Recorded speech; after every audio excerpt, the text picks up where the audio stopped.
Project చెరువు కింద నీళ్ళు తీసుకుంటే బంద్ చేసినాం, నీటి తీరువ రద్దు చేసినాం. అట్లా ఎన్నో సదుపాయాలు చేసుకున్నాం. రైతులు బాగా జరుగుతుంది. అప్పుడప్పుడు ఏమవుతుంది, కొన్ని దుష్ట దినాలు వస్తాయి, చెడు గడియలు వస్తాయి. మనోళ్ళు కూడా అలవోకగా ఓట్లేసారు. మీరు గొప్పలో మీరు మాణిక్యరావుని గెలిపించారు. కొన్ని నియోజకవర్గాలలో అత్యాశకు పోయి నేను చెప్పిన కూడా అప్పుడు మంది మాటలు పట్టుకొని మారమానం పోతే మళ్ళీ వరకు ఇల్లు వీళ్ళని నమ్మితే అమాంతం మింగుతారు, మోసపోతాం. సార్ ఇప్పుడు రైతు బంధుకు రామరామ అంటారు, దళిత బంధుకు జైబీ అంటారు. వీళ్ళు ముంచుతారా నాయన అని చెప్పిన నేను చెప్తే దొంగలు. ఆయన వాడు తులం బంగారం ఇంత, నీకు ఏంటి, నీకు బంగారం వడ్డానం పెడతాను కానీ ఆయన నమ్మి ఏమో మీ సంగతి ఎంతో చూద్దామని ఆయనతో వేసారు. వేసాను ఇరుకపోయారు, బాయిలో పడ్డారు, అయిపోయి ఉన్నాయి అన్ని మీకు. మళ్ళీ మొదటికి వచ్చానా కైలాసం వాడలో పెద్ద పంపించినట్టు అయింది మళ్ళీ. అంతే కదా, ఆలోచన లేకుండా ఎటు పడితే అటు ఎవడో ఏదో చెప్తే నమ్మి ఓట్లేస్తే ఏమైంది అనేది ఒక మంచి గుణపాఠం ఇది తెలంగాణ. గ్యారంటీగా మంచిగా సంసారం జరుగుతుంది. తువ్వకచ్చినాం, రైతులు ఇంత ముఖం తెలివైతుంది, బాకీలు కట్టుకుంటుండ్రి. ఎంతోమంది పాపం సిటీలు వేసుకుంటారు, ఏదో వేసుకుంటారు. రైతు బంధు పైసలు పడితే ఎంత సంతోషం ఉంటుండే. ఆయన పోయి నేను గంగ గచ్చిపోయింది.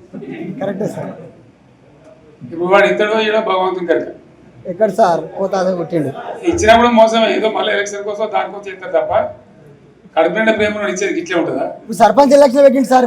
ఉన్నప్పుడు కరోనా వచ్చింది, కరోనా వస్తే కూడా నేను రైతు బంధు ఆపలే. కరోనా వచ్చి రాష్ట్రానికి రూపాయి ఆదాయం రాకపోయినా 4-5 మంచి స్కీములు తెచ్చి వాళ్ళకి కాపాడుకున్నాం. గౌరవంగా బతికింది రైతులు. బీమా వచ్చినండి, రైతు బీమా పెడితే ఎంతమందికి సాయం జరిగింది. గుంట భూములను కూడా మంచిగా సాయం జరిగింది, చిన్న రైతు కూడా సాయం జరిగింది.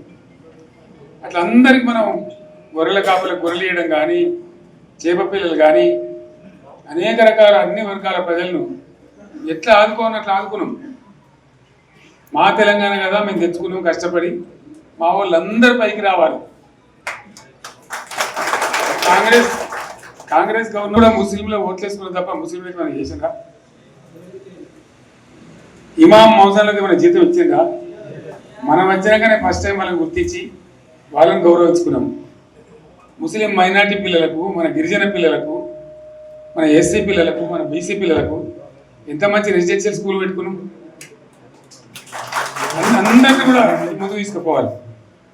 ఇవాళ మన కళ్ళ ముందర నాకు బాధ కలిగేది ఏంటంటే, చిన్న వర్గాల ప్రజలు కాన్వెంట్ స్కూళ్ళలో చదివించలేదు, వాళ్ళ పిల్లలు కూడా బాగా చదవాలని చెప్పి ఎస్సీలకు, బీసీ, మన మైనార్టీ సోదరులకు గురుకుల పాఠశాలలు పెట్టారు.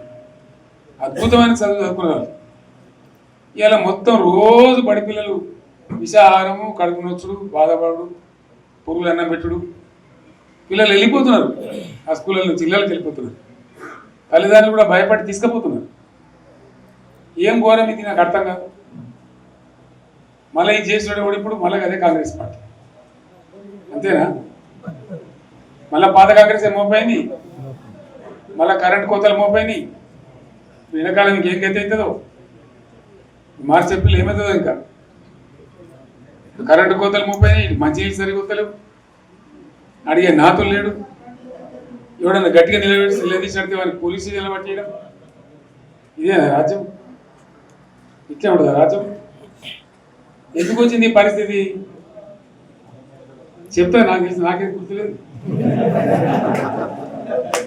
నేను ఏమంటున్నా అంటే, ఇట్లా అనేక పనులు చేసుకున్నాం మనం. గోదావరి నుంచి నీళ్ళు తెచ్చుకున్నాం, నీళ్ళు తెచ్చుకొని మంచినీళ్ళ తర్వాత సాగునీళ్ళు ఎప్పుడబడ్డాయి. మెదక్లో యువతల ప్రాంతం అంతా కొంత అందినాయి నీళ్ళు, పాత మెదక్ జిల్లాలో. నీటికి మిగిలిపోయినాయి మన 2 తాలూకాలు, నారాయణఖేడ్, జైరాబాద్. వాళ్ళకి నీళ్ళు రావాలి. ఎట్లా రావాలి గోదావరి నీళ్ళు? సింగూరు ఒక టైంలో నిండుతుంది, ఒక టైంలో నిండదు. మరి నిండినప్పుడు ఎట్లా గోదావరి నీళ్ళే దిక్కు